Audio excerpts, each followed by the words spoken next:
好的，那我们就现在开始我们今天的讨论。欢迎大家来到我们的第8期的学习。我们已经学了8个学期了，第8个学期，so impressive，离我们80岁的 goal。我跟 Tori 老师现在多少？32岁，还有大概40几年的时间。大家之后有什么 ideas 也随时分享在群里，我们就可以 plan accordingly 来做 seminar。应该还有几百期等着我们一起去学习。然后第8期我们讨论的内容呢，我们先介绍一下我们的组织，just in case 大家还不了解我们的工作。我们叫 United Proud Women，mission statement 是 empower sexual minority women，然后在这里 sexual minority 是一个比较 broad 的 definition 包括 trans、bisexual、asexual 和等等 non-binary 等等一系列的 identity，只要是有女性生命体验的群体。然后今年放了一些 Pride 的照片，就今年在4个城市举办了 Pride，然后我们组织有几个比较强的愿景，一个是2064年的诺贝尔和平奖和我们的建国大业，因为大家在讨论女人无国界嘛，所以就目前有一个 effort 来给大家建立一个自己的国家，说不定之后还可以发护照什么。大家对我们的 initiative 感兴趣，我们 constantly in the recruiting process，大家可以加入我们一起来立宪。然后今年9月年会之前，我们应该会把宪法写好，然后今年就可以先把这个国家先立一立，然后之后再看怎么样慢慢的发展。好，这是一些比较 ambitious 的 project。那这个学期呢，我们就可以 focus 一些比较 practical 的事情。然后大家如果还没有加我们其他的群的话，可以加一下。然后 most importantly，可以 follow 我们的 Instagram，因为WeChat 大家懂的很容易，这个一个群就没了，或者就是谁找不到了，所以 Instagram 大家可以 follow 一下。我们所有的活动都会在 Instagram 上面进行转发。好的，那我们就有请 Tori 老师做一下这个学期的自我介绍。Tori 老师怎么 frame 一下，跟之前有所区别？我自己就没什么区别了，我自己还是那样子。之后的内容再做区别吧。大家好，我叫 Tori，然后我们这个已经是第8学期了。之前我和雨欣一起组织了6个学期的内容，然后上学期是 Vince 老师，我自己是这个学 sociology 的，然后我现在是 PhD candidate，准备尽量快点毕业吧。然后我自己的研究兴趣包括有性别，还有 LGBTQ，然后移民还有社会理论。我自己的博士论文也是研究这方面的，我是研究中国的酷儿移民在北美，就是美国和加拿大的生活状况。然后我的教育背景然后对，今年已经是我博士的快第7年了，所以希望可以带领大家一起多学一些，从社会学视角多学一些关于性别研究还有社会理论的知识。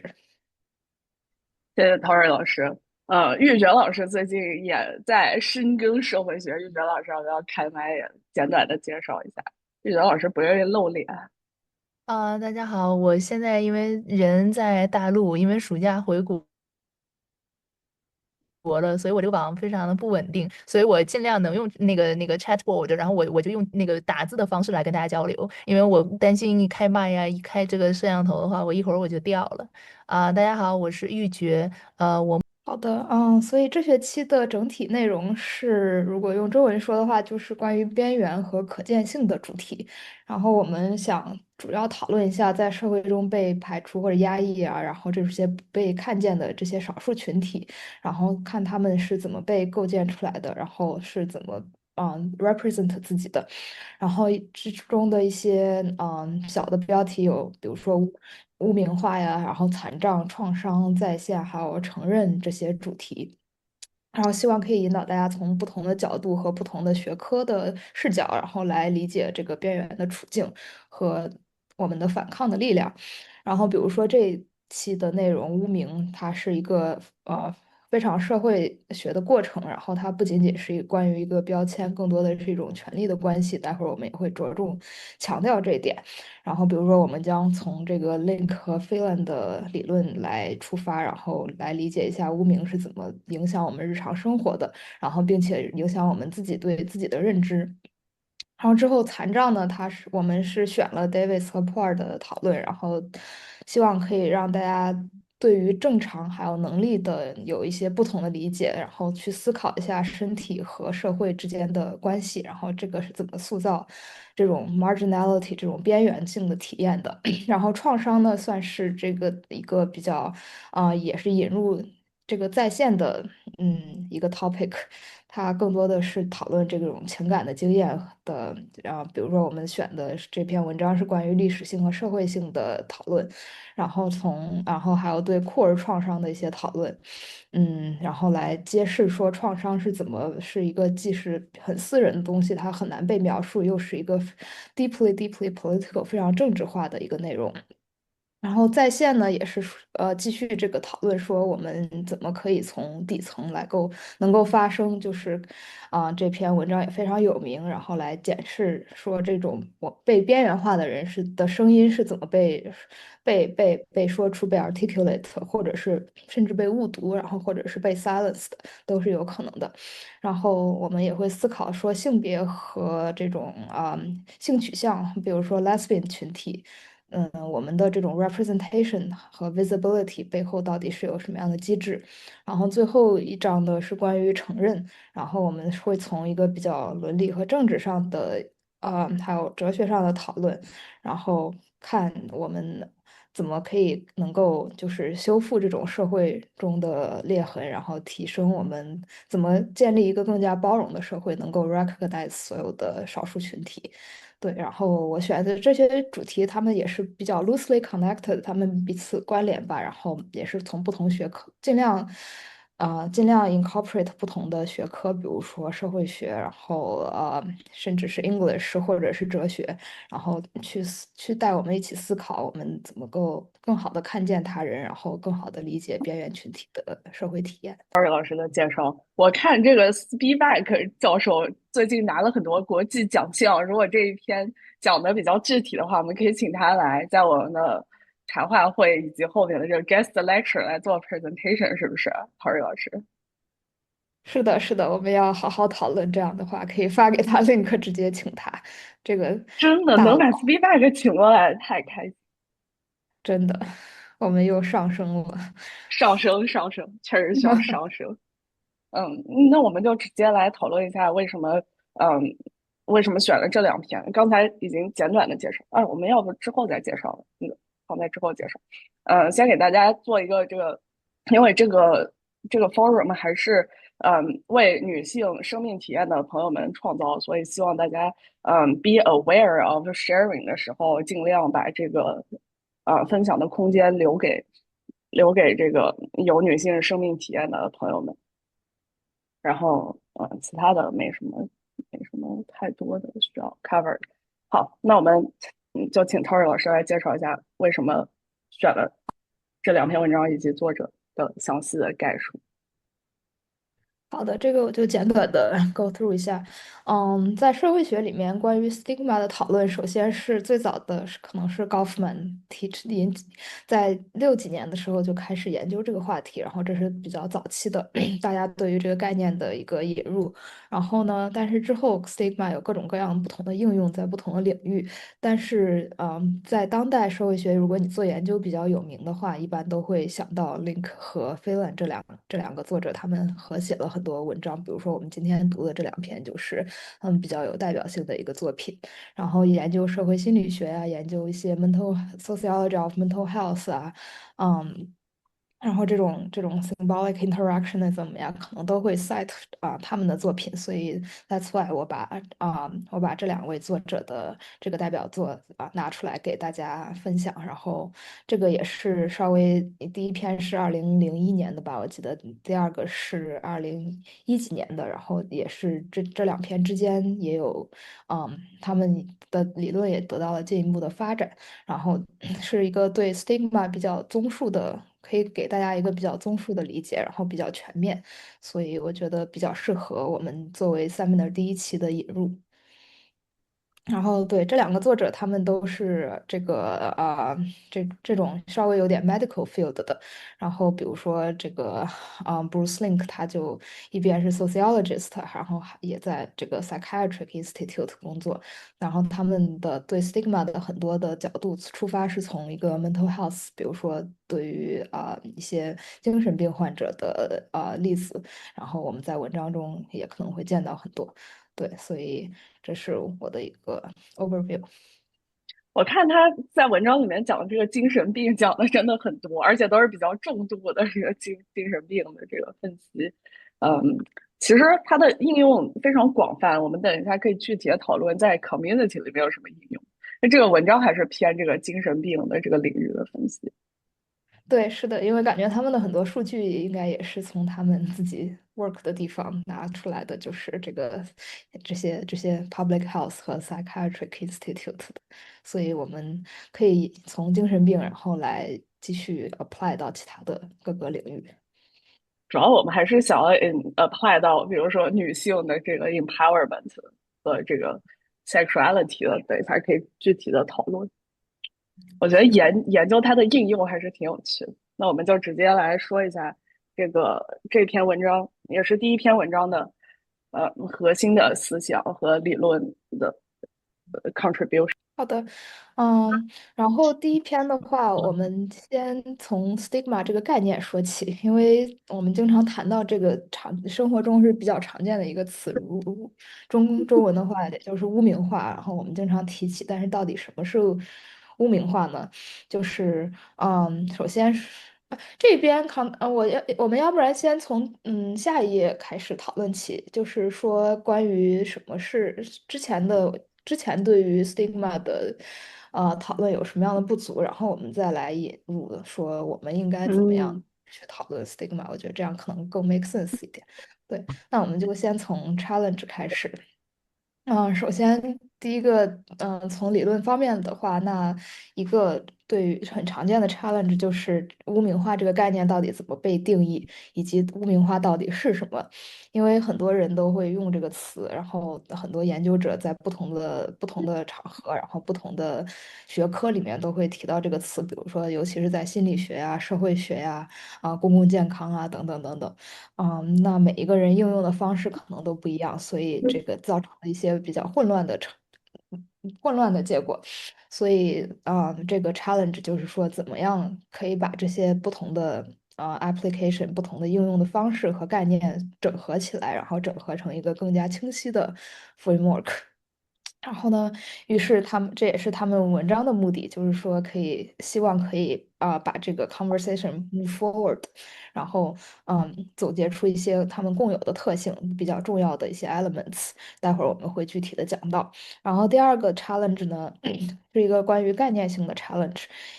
首先的一个就是关于大家在讨论 Sigma 的时候，很多时候是从一个就是比较在上者的视角，没有被 stigmatize。比如说一个很好的例子就是 Goffman，他在1960年的时候写这个《Stigma》这本书的时候呢，他很多可以从语言里看到他自己就是从一个没有被 stigmatized 的，他当然作为一个顺直的白男，他确实然后是一个有名的社会学家，他是从一个观察者的视角，而不是从一个受害者的视角来出发的，所以他的理论很多的时候并没有很当然，他的理论已经非常细致，非常试图去理解大家的 experience，但是 still 很多 researcher 他们是从医生的角度，或者是从一个研究者的角度，他们并没有是从这个 stigmatized 的被污名化的人的角度出发的，所以有些 lived experience 可能被忽视了。然后第二个呢，就是它有一个比较个人化的focus，individualistic focus，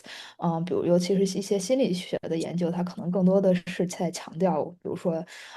当我们污名化别人或者是被污名化的时候，我们的内心过程是怎么样的？但是它这个时候呢，就没有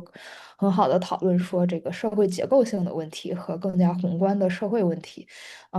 所以说为什么这个很重要呢？这个就有的时候会把责任任，大家就觉得是被污名化的人的责任去feel better，或者是去没有这么感到 stressful。但是其实如果它的这个最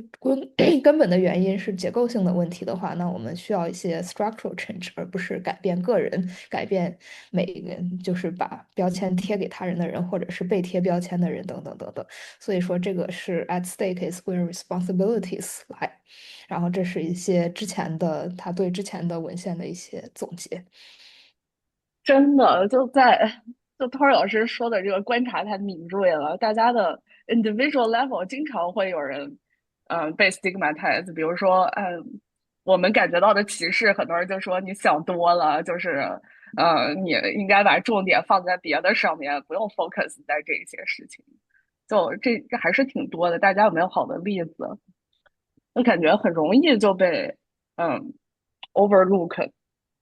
是一个 individual，你不够努力，你不够怎么样，想多了，然后或者你去治疗，就是嗯这一类的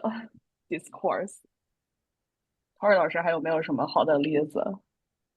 对，或者是从另外一个角度，大家也可能就是被污名化的人对他贴标签，或者是对污名化他的人表示非常非常的愤怒，可能想把说话的那个人，然后觉得一切都是他的错，然后或者是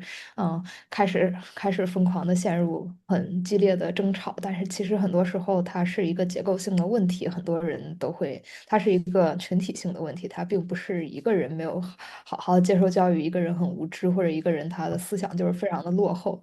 嗯，等等等等造成的这个污名化。待会儿我们也会提到，这个污名化的概念，它背后是跟权力是息息相关，它并不是一个随便一个人比如说社群里的一个人对于另外一个人的攻击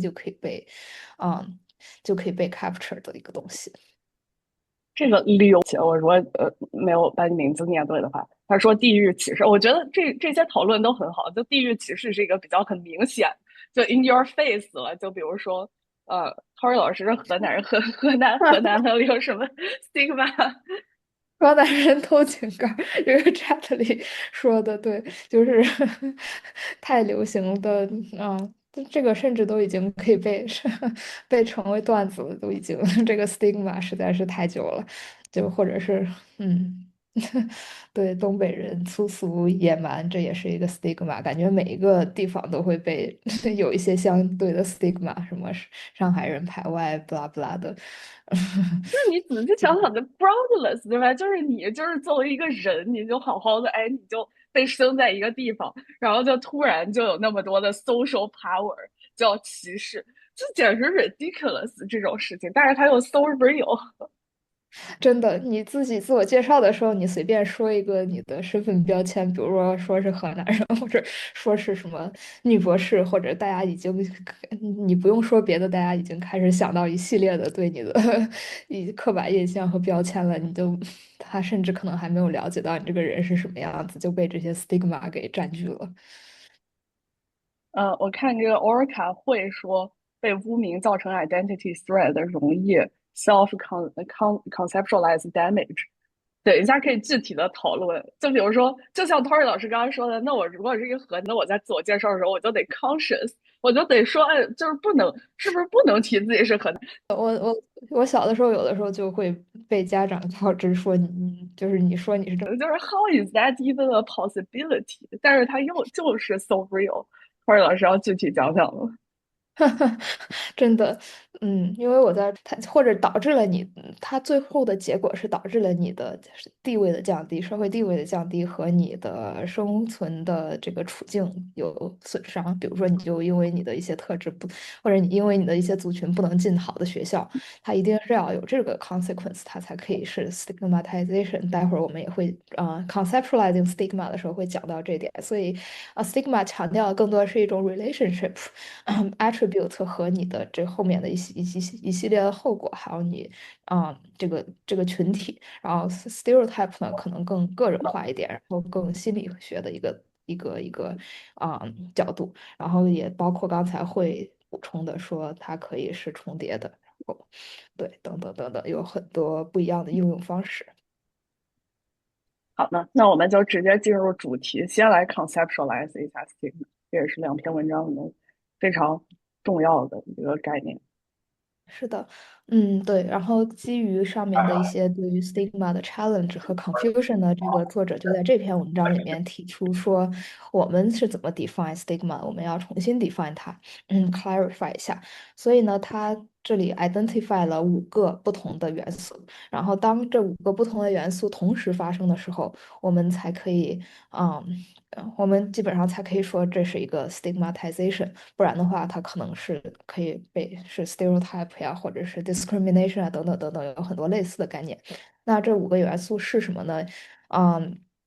，as the co-occurrence of its components, labeling, stereotyping，这里就谈到了 stereotyping，separation, status loss and discrimination。所以当这个 stereotyping 是它其中的一个元素，当然还有其他的4个元素，嗯。然后我们会把这5个元素逐渐都拆开来看，然后并且呢说这个必须要有 power is exercised，它并且一定要有一些权力的关系在背后。我们待会儿会对权力这个概念有更多的了解，嗯，对，我们。然后还有一个比较重要的是说，我们为什么要关心 stigma？因为它最后会导致 life chance uneven life chance，就是说你会因为这个 stigmatization 导致你的生命机会受到损失，升学呀，然后就业呀，等等等等，你和别人已经这个时候有不平等的机会，所以这是很 real 的 consequence，而不是仅仅是比如说你一时半会儿你的感情受到了损伤呀等等，它是有非常非常 real 的 material 的 outcome 的，所以 that's why 学习这个很重要。然后我们现在可以把每一条再逐渐拆开来看。下一页应该是我们5个点的拆分。我们要不要先 pause 一下，看看大家有什么讨论？玉雪老师 so far 有要补充的吗？玉雪老师直接开麦分享这个 stereotype 的。哎呀，我这个网我老担心我一会儿就掉了。就是我们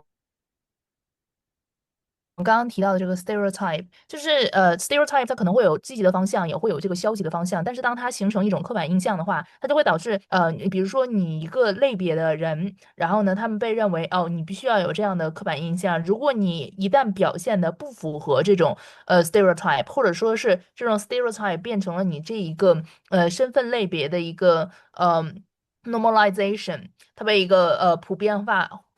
化和规范化了。如果你不符合这样的一种印象，或者说这样的一种标准，那么一你可能会被这个社群所排斥；二你可能是被认为你在这个社群中你显得格格不入，你会被认为说你作为这个社群人的这个身份，你得到了一个质疑。那么这样的情况也会导致这个stereotype，哪怕是一种积极的 stereotype，它也会导致对于个体的一个歧视的一个待遇。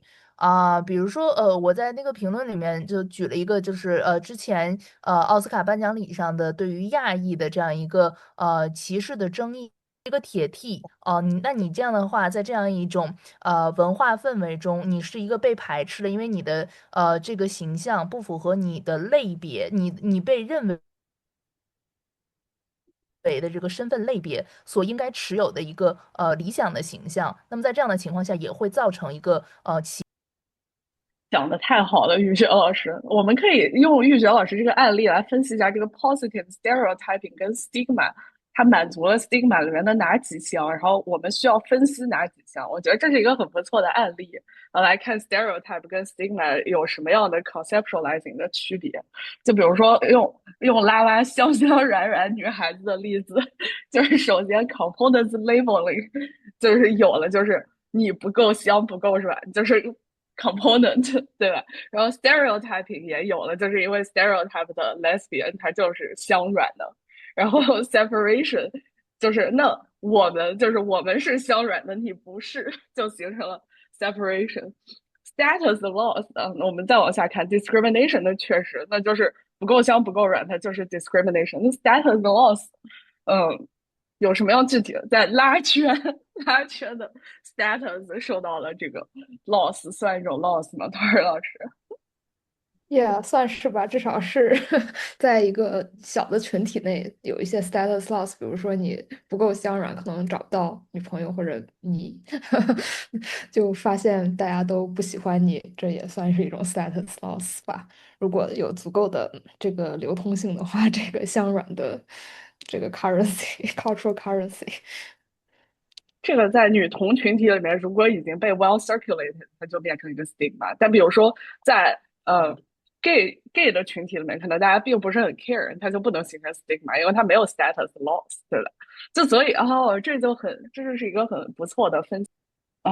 群里在说这个 TF 人的 stereotype，这个它可能就没有形成这个 status loss，所以它就不算是一个 stigma，但是它 obviously 它可能是一个 stereotype。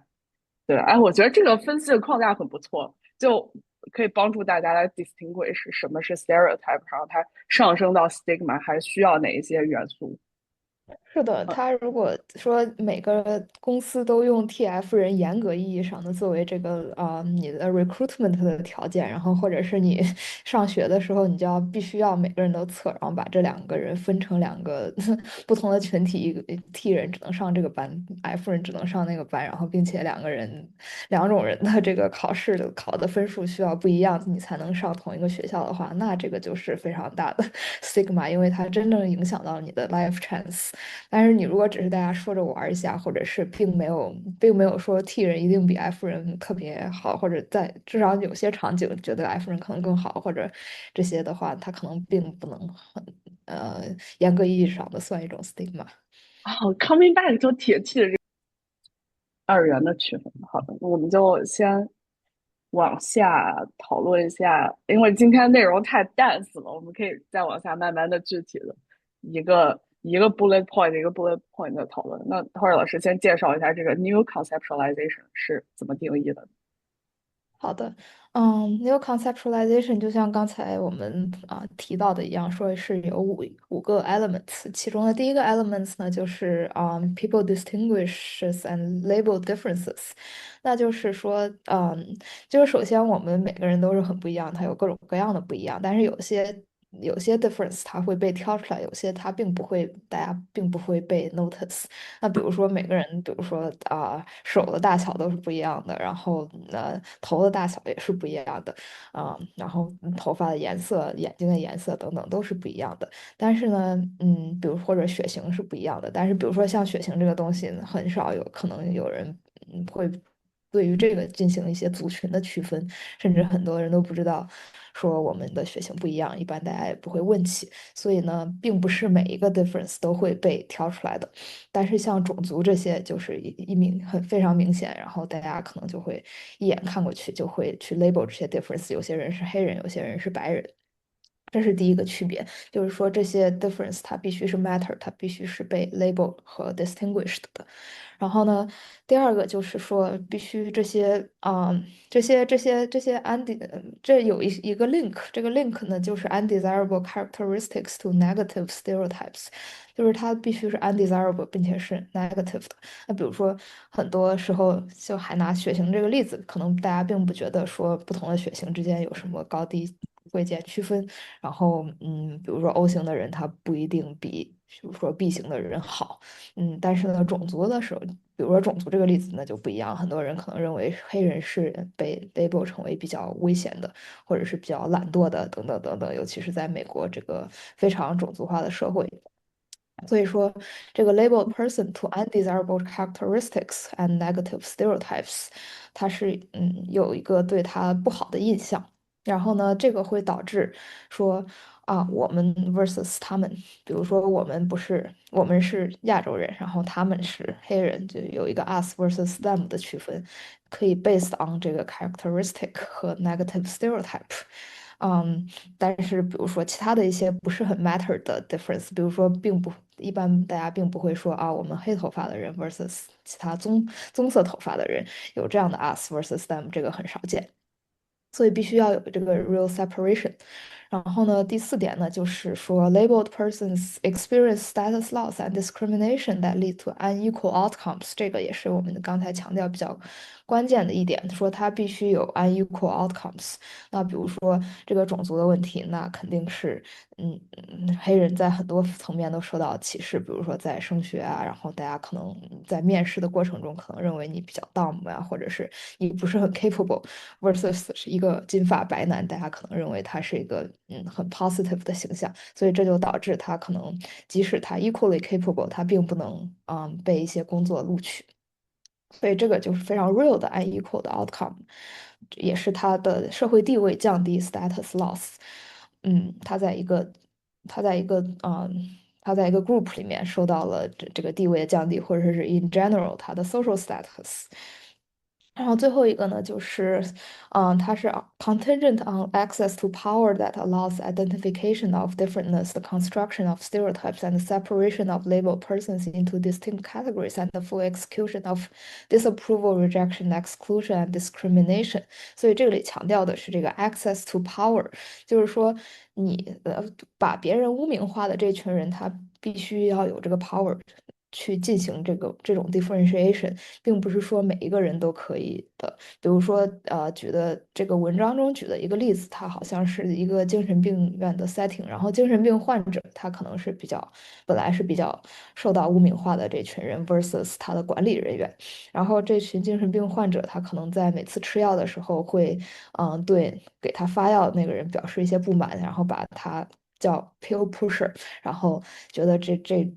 给他发药的人是一个非常机械化的形象，然后对他们不是很喜欢。但是 still 不管怎么样，即使他们在这个小的群体里面对给他发药的人有很多不满，给他贴了一些负面的标签，有一些 stigma，但是 still 这个并不能很好的成为一个 stigmatization 的过程，因为他们并没有 power，只是在这个小群体里流行。真正有权利的人还是发药的人，还是医生，还是护士这些，然后 versus 被发药的这些精神病患者，他们始终处于一个比较低的地位，所以他们对于地位高的 group 的一些 labeling 并不能很好的成为 stigmatization。所以呢，这五个 elements 必须要同时发生，也就是 elements of labeling, the stereotyping, separation, status loss, discrimination co-occur in the power situation that allow components of stigma to unfold。我觉得有个比较重要的概念，就是我们可以引用一下 Bourdieu 的这个 field 的理论，对吧？就是那我们在不同的场域，就大家在玩不同的游戏，或者在不同的 community 里面，那这个 stigmatization 是完全不一样的。因为我在群里看到大家在讨论，就比如说 T 和 P、Butch 和 Femme 的这一些概念，那它在我们如果把它放在 lesbian 群体里面，那它可能就是能形成一个 real 的这个 power dynamic，对吧？那 Tori 老师，那这就在女同群体里面有 stigmatization，但是如果放在比如说异性恋里面，那可能 nobody cares about 铁 T，people don't even know about 的铁 T，它就不足以形成这个 stigmatization。那大家可能就比较 curious，想知道这个 T 和 P 是什么，或者铁 T 是 what does that even mean？就是 doesn't really 就是 ring a bell。所以那 Tori 老师，我们可以理解为就在不同的 community 里面，它里面形成的污名化的机制也是比较不一样的。确实，虽然我觉得这篇文章强调的还是整个社会层面，那比如说在整个社会层面，虽然说可能在直人的群体里面，他们并不知道具体的这些标签到底是什么意思，T 还是 P，但是 gender non-conforming 这个特点一般是比较 stigmatizing 的。比如说你有一些 discourse，比如说什么男不男女不女这样子的，不管是就是比如说对于一些比较有阳刚气质的女性，或者是阴柔气质的男性，这个都是一个非常都是被 stigmatized 的，即使不在这个lesbian 或者 gay 的群体。所以 gender non-conforming 的这个 characteristic 这个 attribute，然后当它被 attach to 了一个 group 的人，然后它确实也会导致 status loss。在公司，比如说面试的时候，你如果一个女性穿的是完全男性的服装，或者一个男性他突然开始穿裙子，可能都会在至少比较传统的一些行业，面试者可能会皱眉头，或者是觉得怪怪的，然后这个可能会影影响他的 life chance。所以我觉得这个确实也是一个 stigmatization 在社会整体的层面。嗯，但如果比如说再把这个男不男女不女的这个 discourse 放在 queer community 里面，它就变成了一个反向的 stigmatization，因为他一旦一个人说出这种话，他就被 associated with，比如说没有文化的、落后的，然后就是那他就其实，在 community 里面也形成了一个 power dynamic，所以这个东西就很 是 tricky 了，对吧？就是在不一样的 community 里面，你说出来的话，它造成的影响也很不一样，尤其是在这样一个比较多元的社会里面，大家 involved 的 community 也很不一样，那里面的 power dynamic 也就非常有区别，是可以这么理解吗？陶瑞老师？是的，我觉得，而且我觉得这也是这个社会进步的一个后果吧。那比如说，在30年前，即使你在社群内部，当然社群这个可能也没有那么的 significant 的存在，但是你在社群内部，如果说男不男女不女，但和你现在在一个社群里说别人男不男女不女，这个的 consequence 肯定也是不一样的。所以这个肯定也是这个 shift by 这个 broader power pattern，因为现在大家都 embrace 这种比较多元的一个社会，比较包容的社会，然后比较受到库尔理论等等的影响，所以你再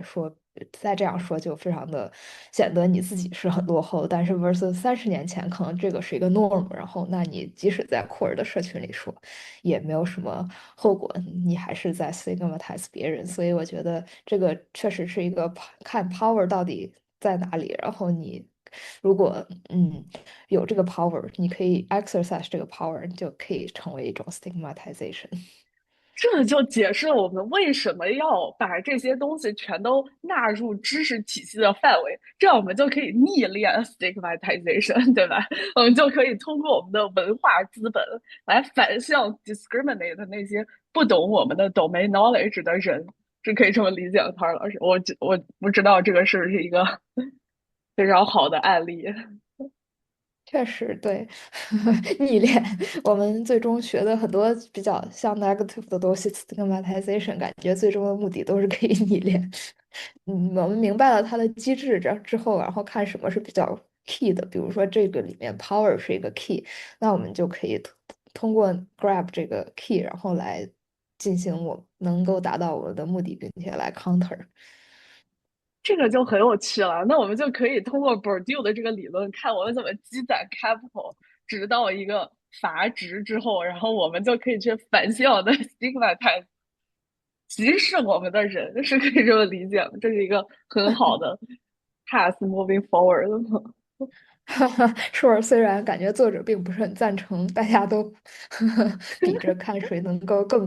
stigmatize 别人的这个，但是可以作为一个 fun practice。哇哦，太有趣了！玉珏老师要开麦分享一下这个性别的模仿 performance。嗯，对，我们刚刚提到了很多就是逆恋的方式，但是就是性别戏仿的话。逆恋的话，它可能还是会预设哦，这里存在一个二元的一个框架，然后我们从这一端走到另一端，然后这是一种逆恋。但是它可能说性别戏仿的话，就是比如说这个Butler 他当时在这个Undoing Gender 和这个 Gender Trouble 的时候，他会把这种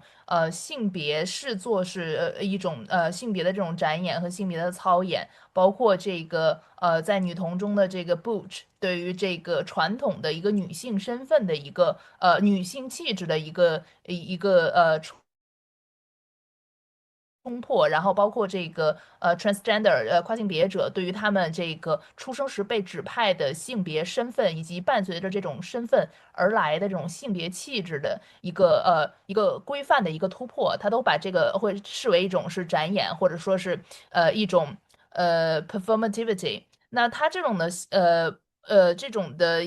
一个实践呢，它其实是在冲破整个一个一成不变的这种二元对立的性别。它不只是说哦，我们从一个极端走向了另一个极端，而是当你做出了这样一个跨越的一个举动的时候，你本身就是在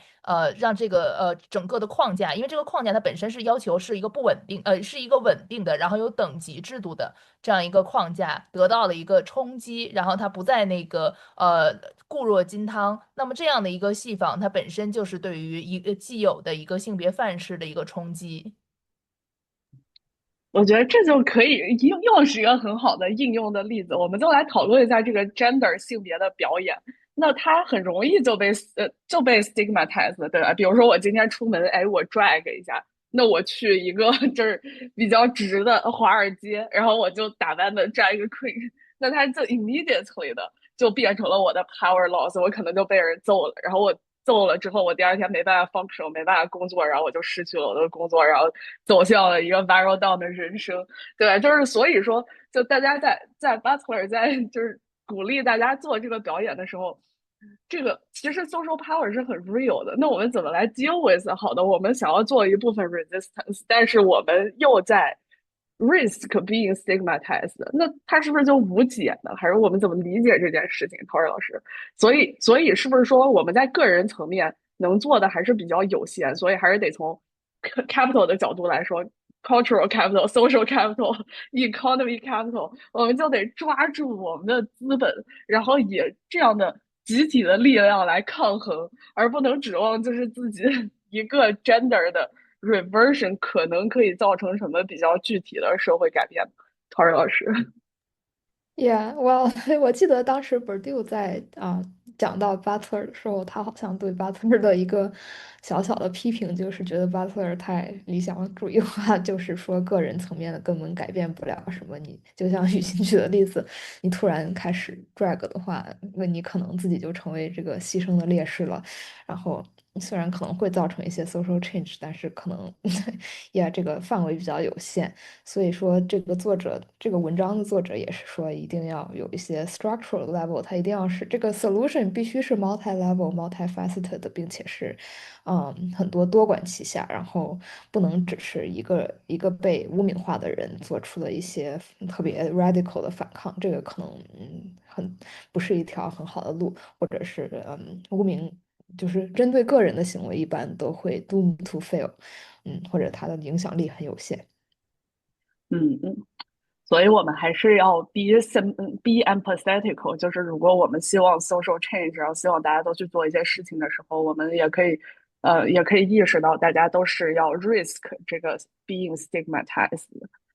会有非常真实的社会的后果。因为经常在 community 里面，大家就说你怎么不去怎么样，然后就是或者就是说，哎，你觉得这样你可以去怎么？但是它事实上就会面临，比如说我们在说我们不能做 bystander，我们要 speak up，那他可能面临着就是一些真实的 power 的 oppression。那老板可能看你这个员工他就容易搞事情，然后你就被 oppress，就是其实这些都是非常 real 的 concern。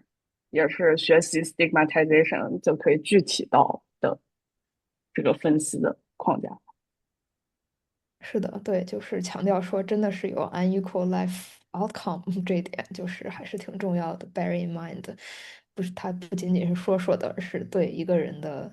这是整个社会不平等的一个运行机制，然后对每个人的生活有非常 real 的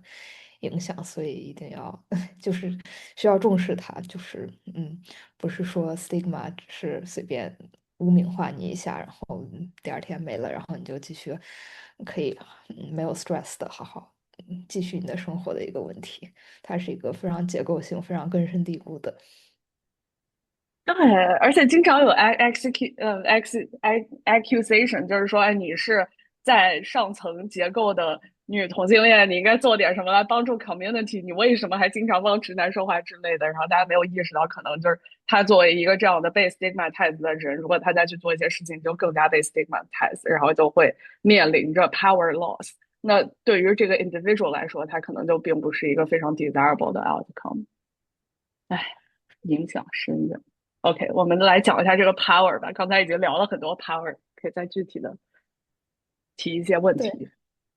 对，就是因为这个作者在这里强调了 power 的重要性。当然，我们在下一篇文章中他会提出 stigma power 这个具体的概念，但是这里先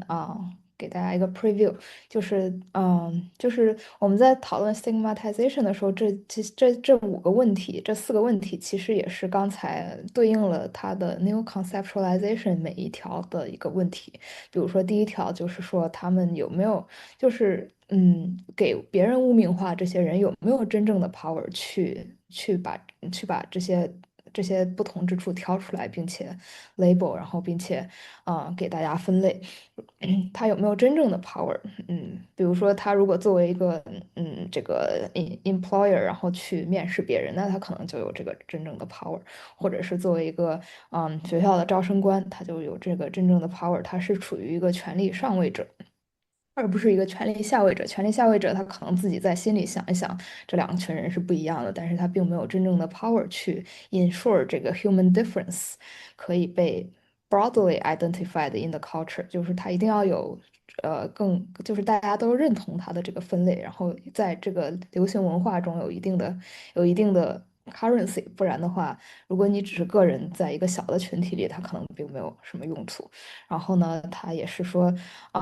有没有这个 power 再足够的？再举一下这个招生对，官的例子，其实这个就是一个很好的例子，就是比如说招生官他确实可以recruit 一些人，但是 at the same time 他也是被 risk 被 stigmatize，就比如说他招上来的都是就是所谓不被他的老板所欣赏的一群人，那他就被 stigmatize，他老板就会觉得，哎，你怎么招的都是这种人呢？我就是哈哈哈，我下次就不用你去招了，你招的就是乱七八糟的。那他就在这个时候，他也面临着自己被 stigma，所以他是一个 multifaceted layer 的一个社会权力的运作，而不是只是这个人他不 diverse，他怎么不来 participate 我们 DEI program 这么简单，因为它是一系列权力结构的这个 exercise，对吧，陶老师？是的，我觉得这个 reminder 特别重要，也是属于福柯的一个这个之前的理论说，这个 power 并不能说有一些人就是绝对的有 power，有一些人就是绝对的没有 power，它不是一个这么固定、这么二元的分立，而是说可能每一个人在不同的场景有不同的 power，然后这个 power 也是流动性的，他并不是一个人，就像有钱一样，你一个人可以把1个亿拿在手里，然后不动。然后另外一群人就是完全没有钱这么简单的。所以呢，我们一定要就是具体的场景具体分析，以及他有什么样的 power，他有什么样的有没有足够的这个行使的权利，可以把不同的人进行分类，并且给他贴上一些很不好的标签，然后这个标签有被多少人认同，等等等等，这都是比如说一个网红他提出了一个概念，然后他可能很多人都开始 follow，versus。比如说一个完全不知名的人，他自己在他的日记里写出来了一些东西，等等，这些都是要具体分析的。对，然后对这个每个问题，其实也都是一些关于，我们可以进行的反思，就是他有没有，比如说有没有足够的 power 可以把这两个人群分开，然后可以并且让他 stick，然后有没有足够的 power 去 control 这些 access，去 control 别人对于这些 educational institution 啊、job 呀、housing、healthcare 等等，但是这种统治是基于另外一群人的认同，而不是说，啊、这个一个 forceful 的 domination，而是一个 based on consent 的 domination。然后待会儿但是 stigma 它不一定是 based on consent，因为被污名化的群体，他可能并不是很接受它的 label，虽然很多程度上它可能也被 internalize 之后，我们在下一篇文章中也会讲，因为它是一个 symbolic power，所以它很多时候是 internalize 并且接受它的污名化的，但是这个是不一定的。但是如果说 stigma，如果根据第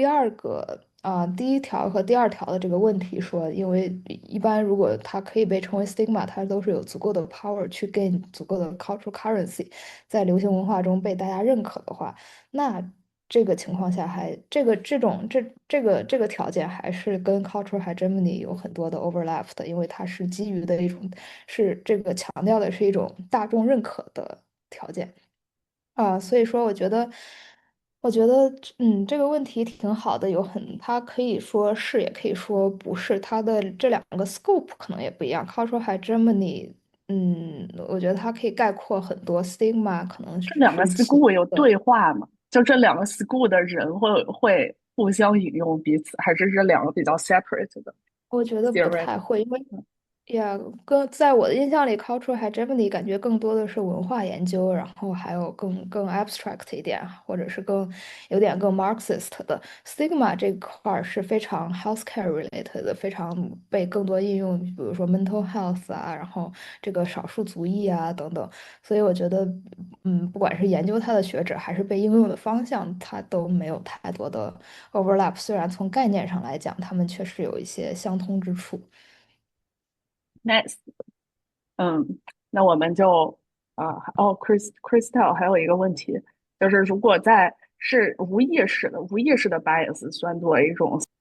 嗯，对，这等一下，哎，个无疑，等一下可以具体的讨论，因为在 Stigma Power 里面，就作者 answer 了这个，对吧？他说一开始可能是无意识的，但他发现没有 exercise 到 power，他就变成了有意识的，是不是？等一下可以讲这个。对对，我觉得待会儿我们可以具体的分析这个例子。Nice。好，那我们就来讲一下这个consequence of stigmatization。这个刚才是不是讲了？讲了，我们就直接到下一篇吧，然后好的，再一起讲。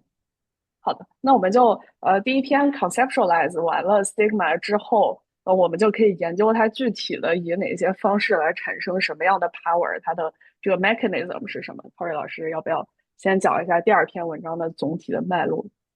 好的，第二篇文章这个是他的一个给文章的一个 roadmap，然后希望通过这个文章来 achieve 4个目标。然后第一个呢，就是他 develop 这个 concept of stigma power，因为刚才我们讲的更多的是 stigma in general，但是呢，经过大概10年的时间，这两个作者觉得 power 这个概念非常的 central，所以他们就 coin 了这个 term stigma power，想进一步的 develop。然后第二个呢，就是 examine the literature on stigma-related mechanisms of discrimination from the vantage point of the stigma power concept。那也就是说，当 develop 了这个 concept 之后，然后希望通过这个视角来回顾之前的一些 literature，然后并且去讨论一下 discrimination 产生的机制。然后第三个呢，就是在 mental health 的领域which makes sense，因为他们都是这个领域的人。然后把这个 concept 看怎么 apply 到精神病患者的身上。然后第四个呢，就是 access 这个 empirical relationship between measures of mental illness related stigma 和这个 stigma power 的 conceptualization，就是当他们提出这个概念之后，想 test 一下它是不是有应用性在这个不同的 measurement 之间。这个我们可能就会略过一点，因为它有很多数据性的分析，然后最后发现它确实是 consistent 的，并且说明说这个stigma power 这个 concept 是 valid 的。这个文章之后有没有更加多的这个 mechanism 的研究呢？还是这个目前还是最新？因为他感觉他的那个 diagram 还只是一个比较单一线性。之后大家有在这个理论上在做拓展，二位老师。我觉得是有的，虽然拓展的方向可能不太一样，因为我不太是研究 mental health 这个领域的，但是我知道在种族的这个领域，race and ethnicity，研究比如说stigmatization of，这种黑人呐、或者是 stigmatization 和 of LGBT，大家还是提出了一些新的理论性的进展，更多的是 focus on 就是被污名化的这个群体是怎么来 contest 这个 stigma 的。可能角度不太一样吧，但是确实是 build on 他们的这个 stigma power 的这个 concept。真棒！所以我们就看到学术脉络，就一开始先 conceptualize，他们当时就 criticize 了 Goffman，就是他没有研究这个 stigmatize 的，然后现在的研究就在 answer，就大家能看到自己的学术成果还是在被更广泛的运用的，这还是一个非常 hopeful 的 message。黄老师可以是的，这么理解，对，是的，太棒了，大家都以不同的方式来把这个 conversation move forward，还是很感人的。非常感人。所以我们就来看一下它具体分析怎么来做到这个 exercise power 的呢？Tory 老师，对，首先他开篇就说大家为什么要污名化别人，对吧？然后以及污名化别人有什么样子的后果？我觉得这个也是非常 central 的 question，因为污名化它是就是会给别人带来很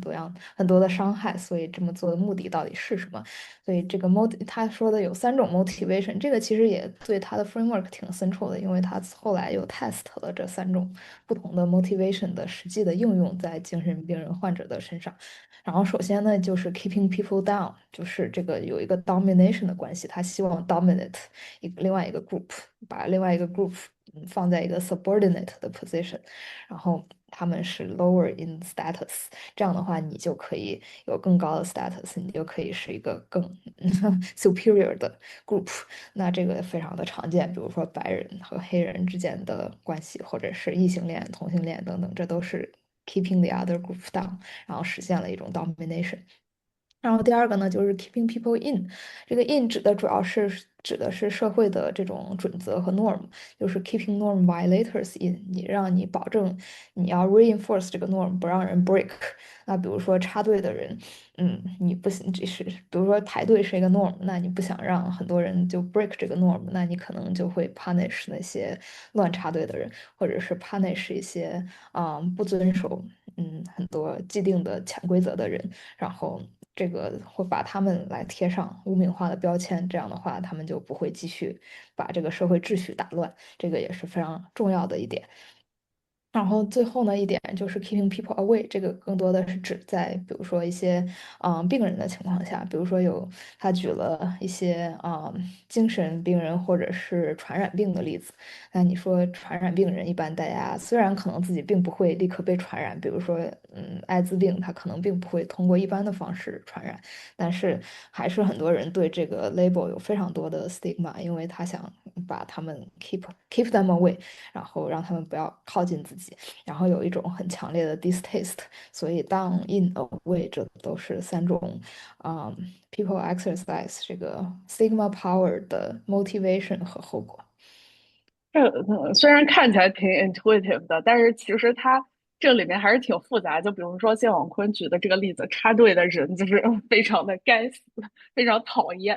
，which is kind of true。就是 sometimes we're so tempted to exercise stigmatizing power，对吧？就是它并不是一个就我们广义上觉得啊，我们就是一直是 stigmatized 的 people，我们是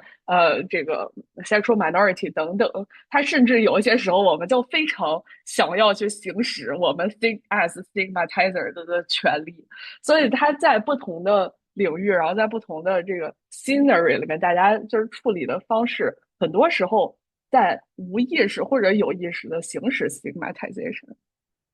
它就变成了一个工具包，是这么理解吗？是的，而且我觉得很多时候他会把一系列的不同的特征联系到一起。比如说用插队这个人的例子的话，那可能你看到前面有一个人插队，你可能觉得啊，他可能是，假如说举一个河南人的例子，他可能是河南人，所以啊，河南人就爱插队。或者是你看到一个正在偷东西的人，然后你就觉得啊，他可能是这个小偷，可能是什么河南人、新疆人这种的，都是会被经常认为是比较多出小偷的等等的一些这种很 stigmatized 的省份。然后这些你的地域特征、地域歧视又和你的作为你 break 了一些 norm 联系起来，然后这让这个 group 的地位就更低了，然后就更加的 reinforce。再加上什么什么人就是会对对，插队。什么什么，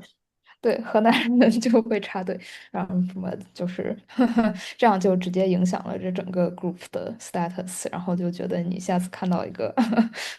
嗯像河南人的人，比如说，然后你就觉得他可能会插队，可能会 break 一些大家都遵守的规则，那就导致了这个 real loss in social status。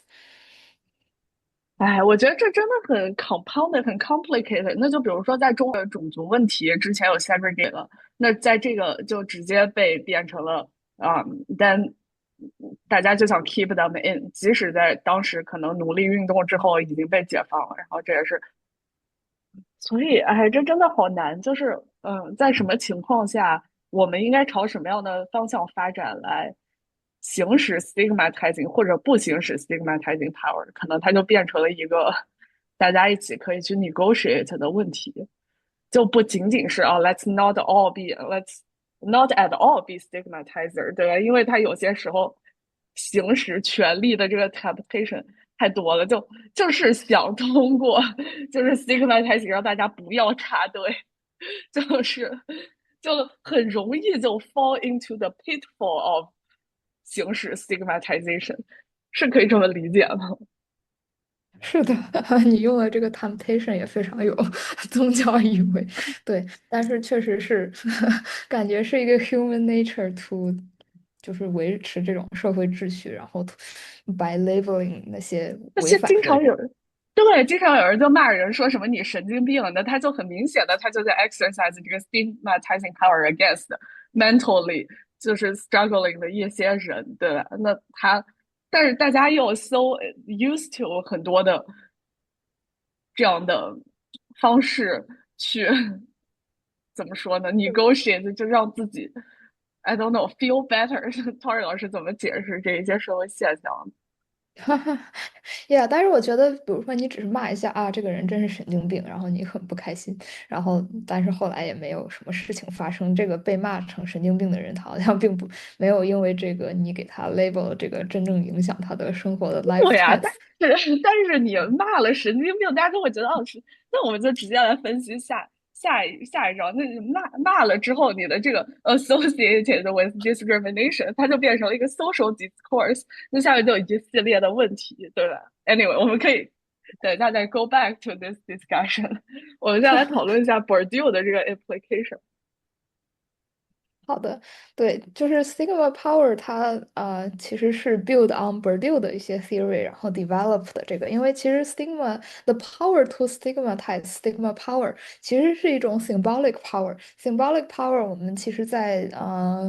第四期 Body，哎，是第四期还是第三期？哦，第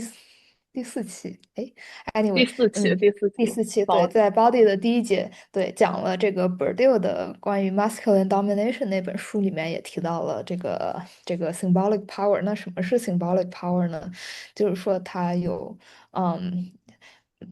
所以这个 stigma power 也是 symbolic power 的一种，可以说。就是说有一种cultural distinctions of value and worth are critically important mechanisms through which power is exercised。就是它symbolic power 就是它可以 make 这种 distinction of value 和 worth。那比如说，我认为某一个 group 的人他们 worthless，或者某一个 group 的人他很 worthy，非常好，但是他可能并不能造成什么影响。但是比如说那这个中共认为把一部分人 label 成为 worthless，把另外一部分人 label 成为非常的高贵。比如说通过户口的这个 mechanism 吧，那这个农村人他就是不好的，然后城市人就是素质更高的。那他 make 了这个 cultural distinction 和我 make 这个 cultural distinction，它肯定是有不同的 symbolic power 的。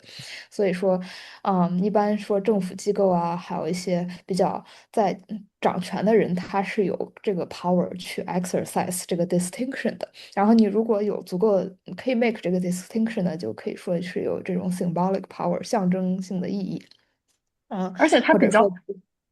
嗯。它比较重要的一点是，它是不用讲的，就你看到它就已经 exercise 了这个 power，对吧？就比如说农村人，你可能看一眼，就比如说可能晒得比较黑啊，或者在工地上，所以身上比较脏，然后或者有一些其他的 traces，就可以直接看到，就是它变成了一个 tacit knowledge，就你不用真正意义上去 differentiate，就是因为它已经 built into people's subconscious knowledge。是的，是的，这已经成为你的整个对于世界观，然后 cultural 的一部分了。你甚至不需要每天都在重复说农村人就是不好，城市人就是好这样的一个 explicit message。所以说，它通常是以一种非常 sneaky 的方式，非常被大家，但是又同时被大家都接受的 common sense 的方式来实行的这种 symbolic power。所以说，这个 stigma power 也是其中的一种。然后它是这个 cultural distinction of value 和 worth 是它的一个机制。就是有些人就是 culturally 他更 worthy 更 valuable 等等，然后有些人就是没有那么 human，就没有那么是一个完整的人会被认为。然所以这后对。篇文章也是 Bourdieu 的一个很好的案例的分析，Bourdieu 有一个很好的application of Bourdieu 的 theory 的。是的，是的，对，对。然后第二点呢，也是 Bourdieu 之前在 symbolic power 中强调的，就是说他是会被 internalized 的，即使被污名化的那些人，虽然他们处于已经被 keep down 了，然后已经很可怜了，但是他们会 internalize 这个 cultural distinction of value 和 worth。那比如说，农村人自己可能也会觉得自己没有城市人高贵，然后可能会感到自卑啊，还有等等一系列的情绪。然后这种其实是 internalize 内化了这些主流文化对于他的一些污名化，然后等等，或者是精神病患者呀，他举的例子可能也会 internalize 很多主流。社会对于他的一些 label，就比如说抑郁症患者，可能经常会认为自己比较懒，然后 blame 自己，然后或者是其他的等等等等，这些都是很常见的，甚至 internalized homophobia，很多人在刚刚接受自己性取向的时候，可能会觉得啊自己是有错的，然后你作为同性恋就是不应该作为同性恋，应该好好的找异性结婚，然后这个就是大逆不道的等等，这都是 internalized 的一种方式。所以 symbolic power，因为它之所以它是 symbolic power，因为它被每一个人都接受，其实也是一种 cultural hegemony 吧。像刚才这位同学提到的这个概念，就是被大家都接受了，所以这个接受的包括被污名化的人，即使对他们自己是不利的，所以这个很 也是 make 很可以理 sense。解的。Yeah, 对，yeah，就真的。是比如说现在作为一个黑人，然后就是晚上出现在街上，那很多人他就是会非常的害怕。然后 at the same time，那黑人可能自己也会想避免这种，因为像之前出现过很多自己被莫名其妙的被警察harass，然后还有被抓走的这样的经历。所以其实这个真的挺 real 的，对吧？就是其实这个黑人他只是一个人，他走在街上就有这么一系列的 consequence。是的，是的，真的，对你自己不自觉的就开始 internalize 了，有的时候，然后这也是跟第三点很有关系，就是它出现的形式经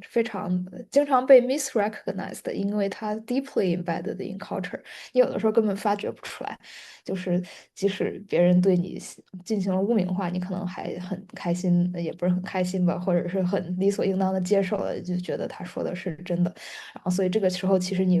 没有 recognize 它是一种污名化，或者是给别人污名化的人，他可能并不觉得自己在污名化别人，所以这个是非常隐藏性的，经常是它可以不被发现，然后或者是被 recognize 成其他的形式，这都是很常见的，这也是 symbolic power 的一个特征，因为它是非常的 pervasive，非常的 insidious，然后又是一种 hegemony，所以都会这三点对我们的 understanding 都会有帮助。那我们分析完这三点，我们就直接看这个作者是怎么抽丝剥茧来告诉我们，stigma power 它不是我今天告诉你你是河南人，所以我要歧视你偷井盖，而是一个非常 embedded，很多时候难以察觉、更难以反抗的一个非常 persistent 的社会现象。所以我们就来分析一下这个作者是怎么来拆开这个 unpack 这个 term，让大家看到这个里面血淋淋的真实的 power 的运作。对，是的，他用的 again 是这个 mental illness 的例子，然后他第一步呢，就首先是他用了这个 people with psychosis，you'll be aware that having a mental illness and being hospitalized for that illness are associated with negative societal evaluations，也就是 perceived evaluation 或者 discrimination，就是当他被诊断出来这个问题的时候，他就立刻知道说别人应该不会喜欢我的，可能不会告诉别人不会喜欢我的这个特质，他非常 aware of 这个 cultural message associated with 这个诊断，当然其他的也是，比如说你生来作为一个黑人，或者你生来作为 LGBT。我生来作为 LGBT 这个说法可能有点 problematic，但是，你生来作为一个少数群体，你其实不用教你，你一般来说长大的时候都知道大家对于这个少数群体的这个 cultural perception 是怎么样的，你一般不会觉得大家都是很欢迎你的，这个是非常 implicitly，你早就知道的，所以你是有一种 perceived discrimination，不管他有没有真正的，比如说你走到街上，忽然有人打你，你有没有真正的发生，但是你潜意识知道大家对他的 evaluation 是什么样子的。我们来用同性恋或者 LGBT 来做一个分析。大家可能小的时候，即使还没有发现自己性取向的时候，就已经在社会上发现一些蛛丝马迹，这些人群在被歧视。对，比如说提到同性恋的时候，大家就会说：“哎，这个你知道这个人在搞同性恋这种。”你就 immediately 发现，哎，something is wrong，可能这个东西不好。然后这个歧视就在大家的心里产生了这个种子。种下了这个种子，大家就会觉得哦，这个是不好的，是 negative 的，这是第一步，对吧？就是 devaluation，就是这件事情，它就是看起来不是那么的值得被 celebrate。是的，是的，对。然后这部里面强调的也是这种 cultural 的designation of value，就是整个文化对你的影响。然后因为大家都生活在同一个文化下，你就很清楚的知道说这个 message 是。那我们直接看，哎，这个chat window 里面这个语系，看看大家在第一，我们这样 我们来这样运作，就每一点都让大家来分享一下自己的例子，如果大家想分享的话，玉珏老师要不要开麦来解释一下这个？就是这个三角，就对，不好意思，我不太会念它的这个姓氏哈，就是他提出来这个暴力三角，它其实就是讲到这个。一个是它的一个系统性的暴力，那么我们会看到说系统性的暴力，比如说在提到的就是黑人在这个街上，就是你没有犯什么事情，但是因为这个地方它可能治安不是很好，那警察就先过来我要盘问一下这个黑人，哎，你最近干什么了？哎，你最近有没有遵纪守法？然后就之前在这个同性行为没有合法化的时期，那么这个美国和英国他们最常也是会去经常盘问这个性少数群体，特别是那种 gay 的群体就是因为他们会觉得说，哦，你从外表上看起来，那你就是在违背了一个作为男性的性别范式。那你违背了这个性别范式，你就被这个社会认为是一个越轨者。一个越轨者呢，你就是社会威胁，你是不稳定因素。所以呢，它是这个系统性的暴力，就是针对于这些他们认为是这个不符合规范的人群，他就会有这样的歧视的对待。比如说对于这个黑人是一个种族歧视，那么对于这个性少数群体而言，就是一个性取向和性别表达上的歧视。那么，它在这个另外一种呢，就是它的 cultural violence，那它会表现在你的社会文化层面中，你会处处体现到的是对于这样一个群体的一个 stigmatized 的 stereotype，就是一个污名化的一个刻板印象的形象。比如说，他会认为你的。那么它更直接的这个 direct violence 这个直接的暴力，就是这个警察他会在大街上，就是没有发生什么事情，没有抓到你具体犯罪的一个事实，但是呢，因为你是他认为你是一个性少数者，然后你是一个黑人，你被认为是一个高风险的人群，那么他就去盘问你，这样他就形成了一个这个暴力三角的一个闭环。然后也使得他这样的一种这个 power stigma power 在这样的一个三角中能够运行，然后去保证歧视就是进行歧视的这样一个上位者群体，他所能维持的社会。谢谢玉珏老师的分享，Verver 举手。然后越是这样子的人，算如此，我还是要明白。开始讲这个 self， 每一步都我们来讨论发生了一些什么。那我们要采取什么样的行动？那很多的时候，concealing a history 我不一样，它非常的因为 size 的结果。对，of contact 或者让别人 sad 的同性恋就是一个 aware of 自己的这些 pride，这些也是为了抗着 strategy。就大家一找我或者 low self esteem 的这个，我觉得这也是一个很多 esteem 就想把大家 push in，我们就可以指导我们进行下一步的这个运作。reverse engineer 来 celebrate 我效果，所以很难说。就是去污名化，然后去 recognizing，就是我 recognition，就是就是社会认知，和这个方面，这个理论方面会比较多的一个老师。那其实他在提到社会认知的时候，对应的就是污名化。你的污名化实际上就是基于一定的这种负面的刻板印象所建立的一种对他人的认知嘛。那么，就是我们很多时候，比如说我们提到同婚的时候，它很多的时候是提到的是一个具体的权利的一个运动，就是说我们争取的是一个平等的结婚权。那么其实在这个这个同婚，它不只是争取结婚权，就是争取某一个特定的法定权利，而是在争取一个去污名化，就是对于同性关系的去污名化。因为同性关系它长期以来是在这个文化和社会中，它被认为是一种畸形的，然后不规范的，是一种不稳定的一种关系。特别是对于这个男同而言呢，他还会跟这个滥交挂钩。然后呢，他这样一种不安全、不稳定的这样的关系，它与这个婚姻的这样一个框架，也就是这个社会理想中的一个稳定的、长期的单偶制的一个婚姻关系，它是相斥的。那么他在争取同婚的运动，实际上就是一个对于同性的亲密伴侣关系的这样一个去污名化的这样一个过程。那么实际上，我们能够在这个过程中看到的，就是去污名化的和在争取这个去污名化以及与这个规范化的这个不同的权利斗争之间的这样。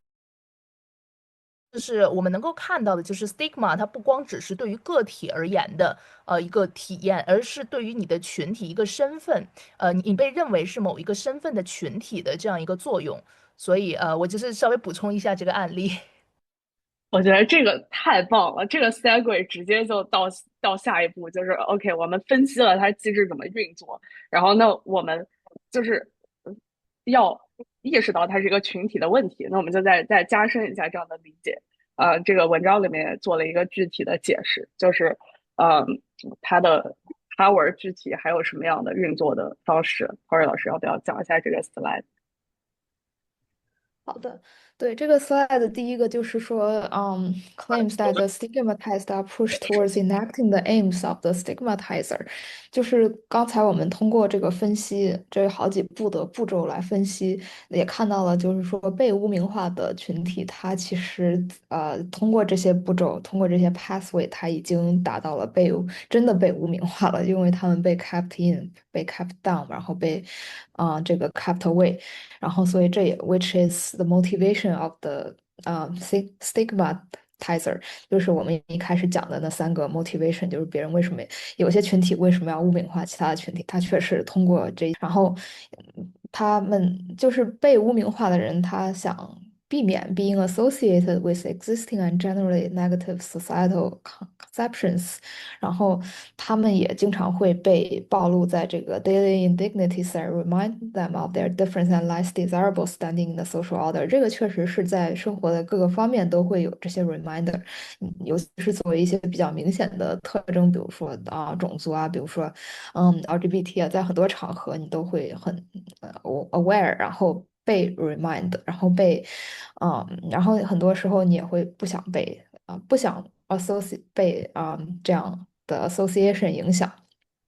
在但是在文章里面，在文章里面举了一个具体的例子，就是 "not in my backyard" 的例子，大家记得吗？就是嗯，